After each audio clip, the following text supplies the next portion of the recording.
Hello मित्रों, किसान भाइयों, आपको नमस्कार।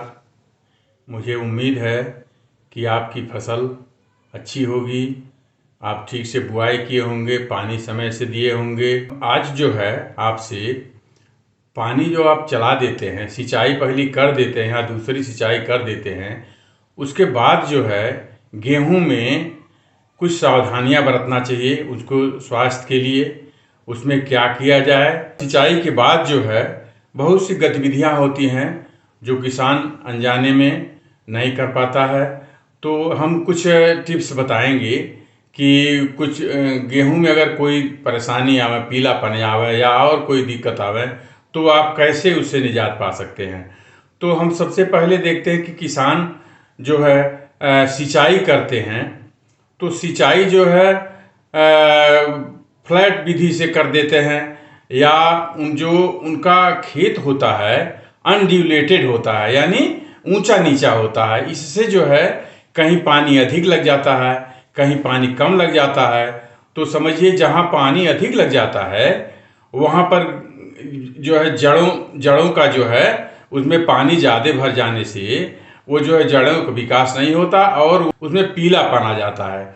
उसमें कई कारण होते हैं कि जब आप जो यूरिया आप देते हैं, जो सिंचाई के बाद जो है या पहली सिंचाई के बाद जब यूरिया दिए हैं, तो जो आप फ्लडिंग सिंचाई कर देते हैं तो उसमें जो आपका यूरिया जो पहले पड़ा हुआ है उसमें मैक्सिमम यूरिया जो है वो नुकसान हो जाता है। तो इससे जो है उसमें नाइट्रोजन की कमी आ जाती है और जड़ें इस वजह से जो है उनका काम करना बंद कर देती हैं, गेहूं का विकास रुक जाता है। जलभराव से आप समझिए कि ये नाइट्रोजन ऐसा उर्वरक है जो अगर जलभराव से या सामान्य रूप से तो नाइट्रोजन जो है 50% से अधिक जो है पौधे नहीं ले पाते हैं। बाकी 50% जो है वो जो है जमीन के अंदर पानी के साथ लीच कर जाता है, यानी वो नुकसान कर जाता है। इसीलिए जो है नाइट्रोजन को जो है पूरा नाइट्रोजन बुआई के समय नहीं दिया जाता है, जबकि फास्फोरस और पोटास की पूरी मात्रा जो है बुआई के समय दे दी जाती है। इसका यही कारण है कि पूरा नाइट्रोजन जो है एक बार में बुआई के समय नहीं दिया जाता, क्योंकि नाइट्रोजन की ये विशेषता होती है कि यह जो है सिंचाई के बाद मैक्सिमम नाइट्रोजन जो है ये लीच कर जाता है, जमीन में नीचे चला जाता है। इसीलिए इसको संभव हो तो साधारणतया लोग 2 बार में देते हैं। अगर संभव हो, आप अगर नाइट्रोजन का भरपूर उपयोग करना चाहते हैं तो इसको आप 3 बार में भी कर सकते हैं, मात्रा कम करके 3 बार में भी कर सकते हैं। तो इससे आपका जो है जो आपने नाइट्रोजन आप जो दे रहे हैं, यूरिया उर्वरक जो दे रहे हैं, उसकी उपयोगिता जो है बढ़ जाएगी, यानी पौधे अधिक मात्रा में लेंगे। इस ध्यान तो पहले ही देना चाहिए। जब आप उसका बुआई करते हैं तो समतल खेत होना चाहिए। जब समतल खेत रहेगा तो पानी जब लगाएंगे आप तो खेत में बराबर पानी लगेगा। जब बराबर पानी लगेगा तो एक साथ पानी लगेगा। अब एक साथ पानी जो है खेत से सूखेगा भी एक साथ, और जब बराबर सूखेगा तो समय से आप जो है अगला जो है उर्वरक आप डाल पाएंगे, नाइट्रोजन डालेंगे उर्वरक।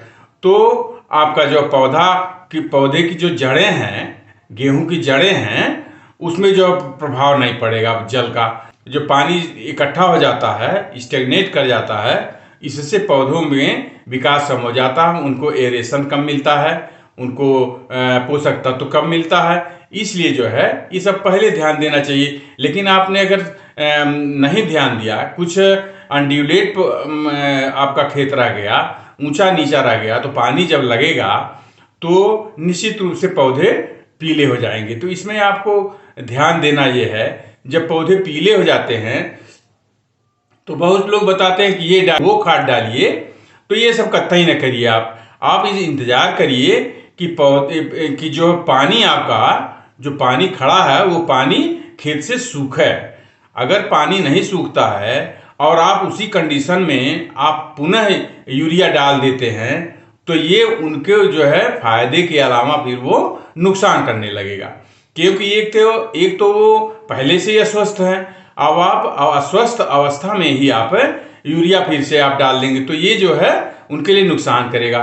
तो आप इंतजार करिए कि खेत से पानी जो है सूखे तो आप जो है यूरिया को जो है कतई नहीं उस समय छिड़किए। हम एक विकल्प इसका बताएंगे कि आप जो है जमीन में यूरिया न छिड़क करके आप उसका तरल नाइट्रोजन का स्प्रे करिए, तरल नाइट्रोजन स्प्रे करिए, या आप 2% यूरिया का घोल बना करके स्प्रे करिए।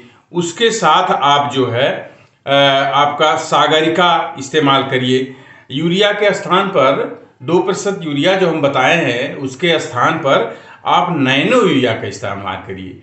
नैनो यूरिया के इस्तेमाल करने से, चूंकि नैनो यूरिया जो है वो साधारण यूरिया से कम मात्रा में, बहुत कम मात्रा में लगती है और खेत आपका जो है सही बना रहेगा, उर्वरा बना रहेगा।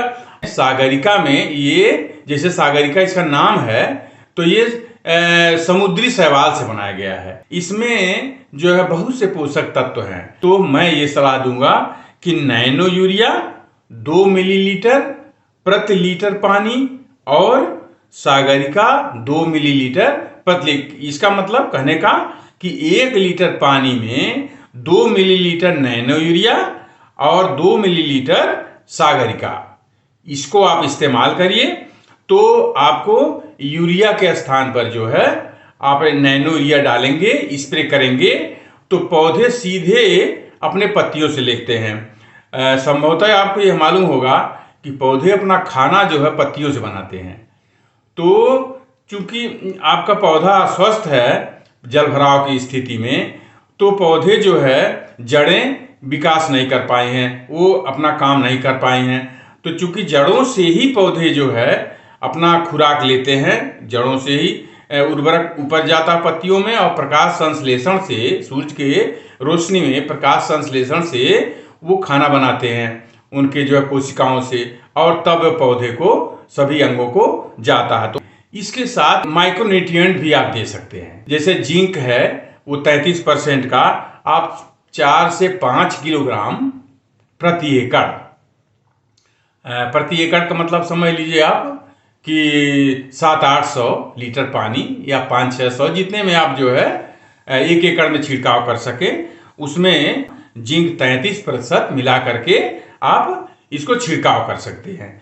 अच्छा, ये चीज हो गया। अगर पौधे अधिक अस्वस्थ हैं, 05234 एक खाद आती है, उसमें नाइट्रोजन नहीं होता है, उसमें फास्फोरस होता है और पोटास होता है। उसको आप लिक्विड के रूप में आप जो है पानी घोल के आप जो इसको छिड़काव कर सकते हैं। इससे ये होगा, उसको छिड़केंगे आप तो आपके जो है जो फास्फोरस से जड़ें मजबूत होती हैं। तो जो जड़ें अविकसित रह गई हैं पानी के जल भराव की वजह से, उन जड़ों में जान आ जाएगा और वो पौधे, उसकी जड़ें जो है जमीन से पोषक तत्व ग्रहण करने के लिए जो है तैयार हो जाएंगी। और आपका जो है पोटास जो है उसमें जो पोटास होता है, पोटास से आपका जो है दाने जो है गेहूं के जो है वो चमकीले होंगे, बोल्ड हो जाएंगे। तो इनको आप छिड़काव आप करते हैं, इसको छिड़काव कर दीजिए आप जो है 20 दिन पे या 25 दिन पे, लेकिन ये ध्यान रहे कि फूल आने से आप 10 दिन पहले ही इसको छिड़काव करिए, तो आपका जो है बहुत ही फायदा होगा। आप इसको अगर हमारे बताए हुए से आप छिड़काव करेंगे, यूज करेंगे, जैसे नैनो यूरिया, सागरिका को 1 लीटर पानी में 2-2 मिलीलीटर आप घोल दीजिए, और जिंक भी 33% आप जब 5 से 7 किलोग्राम एकड़ के हिसाब से देंगे, तो जो है आपका ये जो पीलापन जो है वो दूर हो जाएगा। तो ये सब चीजें आप डालेंगे, तो आपका स्प्रे करेंगे, तो पौधे पुनः आपके स्वस्थ हो जाएंगे और आप दाना भी अच्छा होगा। जड़ें फास्फोरस डालने से, स्प्रे करने से उनकी जड़ें भी मजबूत हो जाएंगी और पौधे स्वस्थ हो जाएंगे और आपका भरपूर पैदावार मिलेगा। तो ये रहा आपका सिंचाई के बाद कुछ टिप्स जिससे पौधे स्वस्थ हो सकते हैं। मैं आपसे आग्रह करूंगा कि मेरा YouTube चैनल उन्नत खेती ज्ञान को सब्सक्राइब कर लें और अपने साथियों को भी शेयर करें, और जिससे कि जो भी मैं वीडियो बनाऊं पहले आप लोगों के पास पहुंचे और उसका लाभ उठावें। किसान भाइयों, आपको नमस्कार, धन्यवाद।